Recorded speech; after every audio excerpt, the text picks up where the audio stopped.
Calm your mind with chakra-based meditation music. Saregama Karwa Wellness.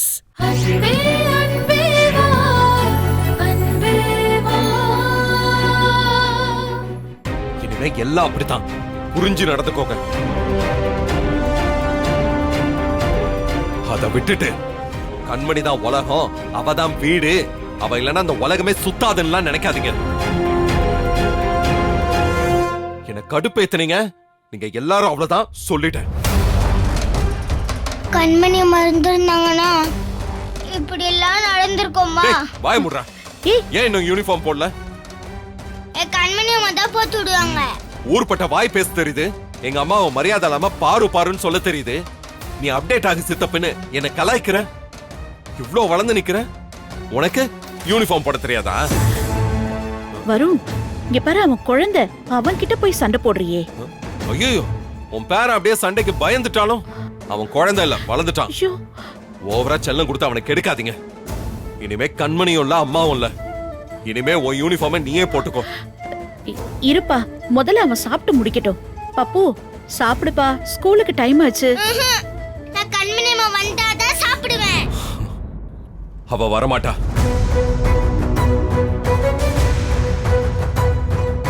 சாப்பிட்டா சாப்பிட, இல்ல பட்னியா ஸ்கூலுக்கு போ.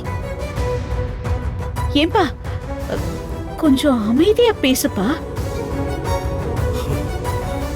இப்ப எதுக்கு அவன் அம்மா அம்மான்னு அந்த கொலைகாரி பேரை சொல்றான்? கண்மணி ஒன்னும் கொலைகாரி இல்ல. அம்மா ஒரு நிமிஷம் இப்படி வாங்க. எந்திரிடா. இப்படி வா. இந்தா சட்டைய போடு. சித்தப்பே, கண்மணி அம்மா எதுக்கு சித்தப்பு இப்படி தப்பு தப்பா பேசுறீங்க? கண்மணி அம்மா கவுன்சிலிங் பண்ணுவாங்க, கொலையெல்லாம் பண்ண மாட்டாங்க. நான் இப்போ உன் கூட சண்டை போடுற மூட்ல இல்ல. ஒழுங்கா சட்டைய போட்டுக்கோ, பட்டனையும் போட்டுக்கோ. கண்மணி அம்மா ரொம்ப நல்லவங்க, யாருக்கோ கெடுதல் நினைக்க மாட்டாங்க. எங்க ஸ்கூல்ல ஏழை பசங்களுக்கு கண்மணி அம்மா தான் பணம் கட்டுவாங்க, ஃப்ரீயா டியூஷன் எடுப்பாங்க.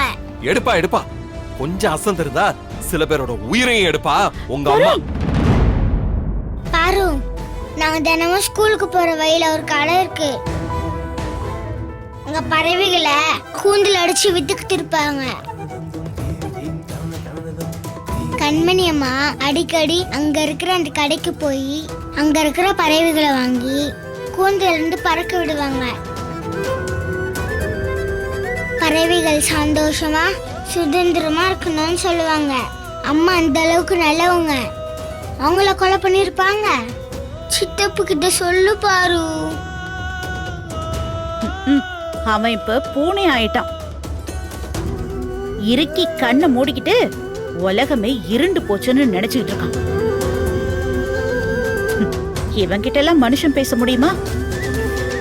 உன் பறவை கதைக்கும் பூமி அவ கொலை பண்ணதுக்கும் என்னடா சம்பந்தம்? கண்டதையும் வளராத. வா. அவன் சொல்றதுல என்னப்பா தப்பு இருக்கு? கண்மணி ரொம்ப நல்லவ, அவதான் பூமிய கொலை செஞ்சான்னு நீ எப்படி நம்புற? சாதாரண கொலை இல்லமா, நம்பிக்கை துரோக கொலை. அவள போய் இவ்ளோ நல்லவனு எல்லாரும் சர்டிபிகேட் கொடுக்குறீங்க. அதனாலதான் அந்த நல்லவ கத்தி எடுத்து என் பூமியை குத்தல, விபூதியில விஷத்தையும் உப்பையும் கலந்து என் பூமி கொடுத்துட்டான்.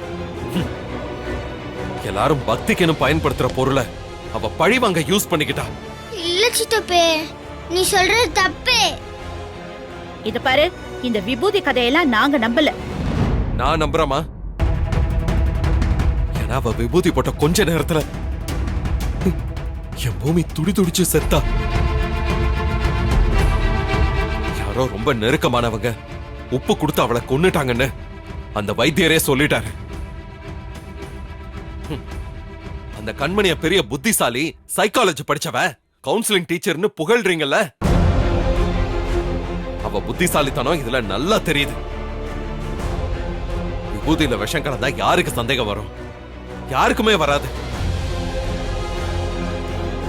அப்படித்தான் புதிய ஷார்ப்பா பயன்படுத்தி விபூதிய கொலை ஆயுதமா தேர்ந்தெடுத்திருக்கா.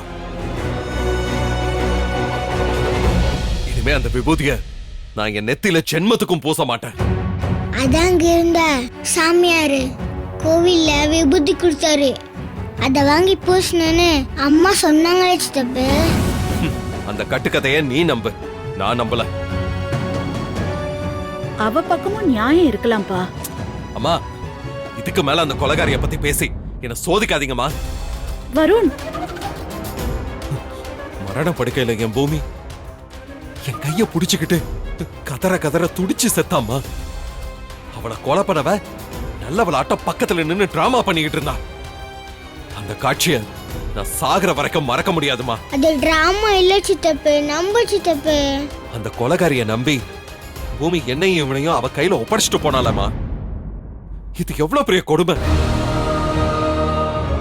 இப்படி அநியாயமா ஒரு உயிரை எடுத்துதான் அந்த கண்மணி தான் காதல் ஜெயிக்கணுமா?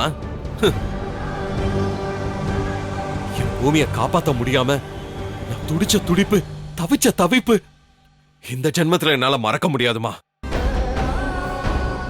அவ சாவுக்கு காரணமா இருந்த கண்மணியை என்னால மன்னிக்கவே முடியாது. அவளை பத்தி யாருமே இனிமே இந்த வீட்டுல பேசவும் கூடாது. அப்புறம் நான் பொல்லாதவன் ஆயிடுவேன். ஜாக்கிரதை. நான் பேசாது எங்க அம்மா. அட்டிச்சேன். வருண், என்னப்பா சின்ன பையன் கிட்ட போய் இங்க பாரு. பப்பு சாப்பிடுப்பா. முடியாது. டேய், ஸ்கூலுக்கு டைம் ஆகுது. நான் ஸ்கூல் போல. டேய், உனக்கு இன்னைக்கு எக்ஸாம். நான் ஃபெயில் ஆகுறேன். ஃபெயில் ஆயிட்டு நான் எங்க அப்பா கிட்ட ஜெயிலுக்கே போறேன். பப்பு, நான் போறேன் பாரு, அப்பா கிட்ட போறேன். இல்ல, என்ன விட்டுருங்க, நான் போயிடுறேன். என்னப்பா?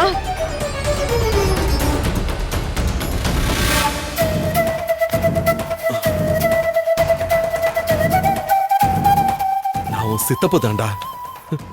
அதே பழைய சித்தப்பு தான். உன் அம்மா யாருடா?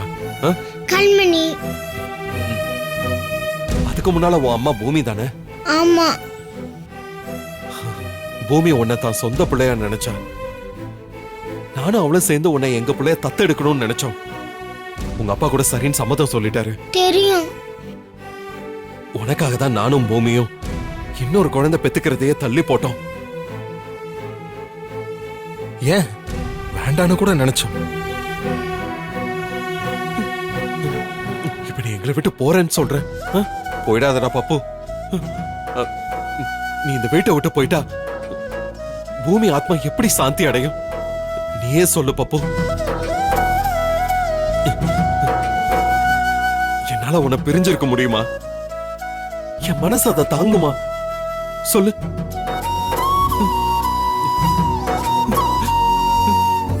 கண் கலங்காத சித்தப்பு, நானும் ரொம்ப லவ் பண்றேன்.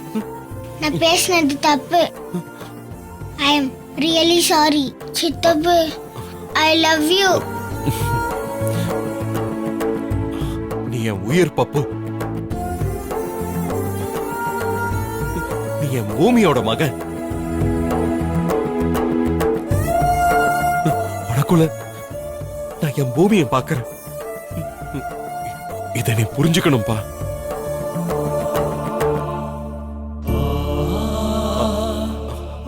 ஆனா இனிமே கண்மணி அம்மா தான் வேணும்னு அடம் பிடிச்சா தித்தப்போ உன் பக்கத்திலே இருக்க மாட்டான். இல்ல சித்தப்பு, நீ எனக்கு வேணும்.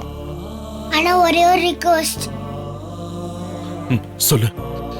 யாராவது உங்க அம்மா தப்பா சொன்னா நீ விடுவியா சித்தப்பு? விட மாட்டேன். நானும் விட மாட்டேன். அதனால பூமி அம்மாவை கொலை பண்ண அந்த நிஜமான கொலைக்காரங்க யாருன்னு நீ கண்டுபிடிக்கணும் சித்தப்பு. ஆனா அது கண்மணி அம்மா இல்ல. நிஜமான கொலைக்காரனை கண்டுபிடிக்காம கண்மணி அம்மா மேல பழிவு போட்டீங்கன்னா நானும் பக்கத்துல இருக்க மாட்டேன் சித்தப்பு.